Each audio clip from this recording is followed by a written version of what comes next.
Laura Decoster of the Safe Sports Network joining us now here on Friday Night Lights. Hello, Laura. Hi, Nick. We are going to get into a serious topic, and that is mono. 7 high school football players have died this year. First of all, what can you tell me about mono, and what does what kind of dangers are associated with playing with mono, especially in high school football?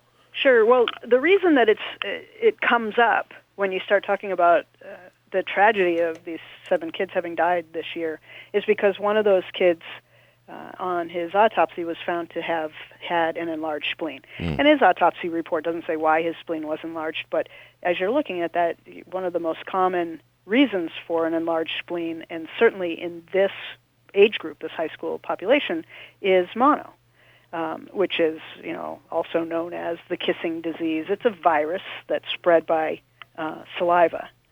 And some people have it, and it's like a cold, and other people have it, and they're down for the count for months. But it has those cold or flu kinds of symptoms: fatigue, headache, swollen glands, very, very sore throat. Obviously, none of those things is very good for sports participation. Right. But also with mono comes an enlarged spleen, and sometimes it's not hugely enlarged, and sometimes it's really enlarged, but spleen enlargement is the real potentially catastrophic problem of mono with sports, because the larger it is, the easier it is to rupture it or cause it to bleed. And the spleen filters blood and it stores blood, and so when it bleeds, it dumps a lot of blood really fast. And whether it was mono-related or not, that's what happened to one of those young men, it was Evan Murray, that died earlier this year because his spleen was so enlarged that he took a blow and he bled out before they could do anything for him.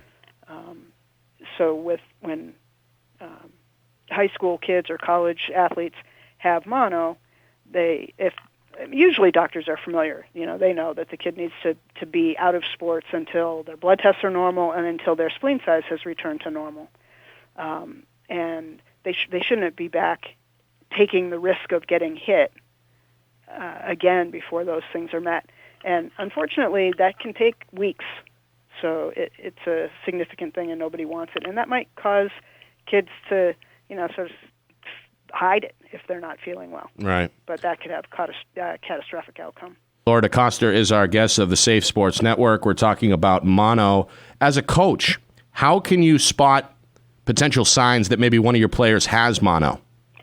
These kids, generally speaking, are going to be sick, look sick, perform sick. They're not going to be up to snuff. It's a pretty significant virus. And this play through things kind of culture, sometimes it's appropriate. I'm not going to say it's never appropriate, but we should make sure that the kid, if he looks like he has a cold, really only has a cold and doesn't have something more serious. So, I would defer those kinds of decisions to the medical personnel that you're working with. Hopefully there's a certified athletic trainer that you can start with, your team physician, or the child's own pediatrician.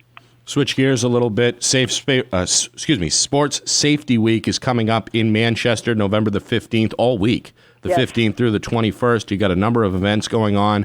Folks can also visit your webpage and sign up. That's, of course, nhmi.net and also safesportsnetwork.org. Remind folks what's coming up November 15th. Well, I really want to highlight the things that require advanced registration. That is free sports physicals on Tuesday, November 17th. Then our concussion baseline testing on Saturday, November 21st. Both of those things are completely free and, can give you peace of mind that you've got a good, solid sports physical, and you've got your baseline information about your brain function, your balance, and your visual function, so that if something happens down the road, we can determine when you're back to normal. Well, as usual, informative and entertaining. We appreciate the time, and looking forward to talking next week when I guess it'll be playoff time at that point. Huh? Hard to believe how quickly the regular season goes by. It flies, no doubt. It really does. I think football may be faster than any.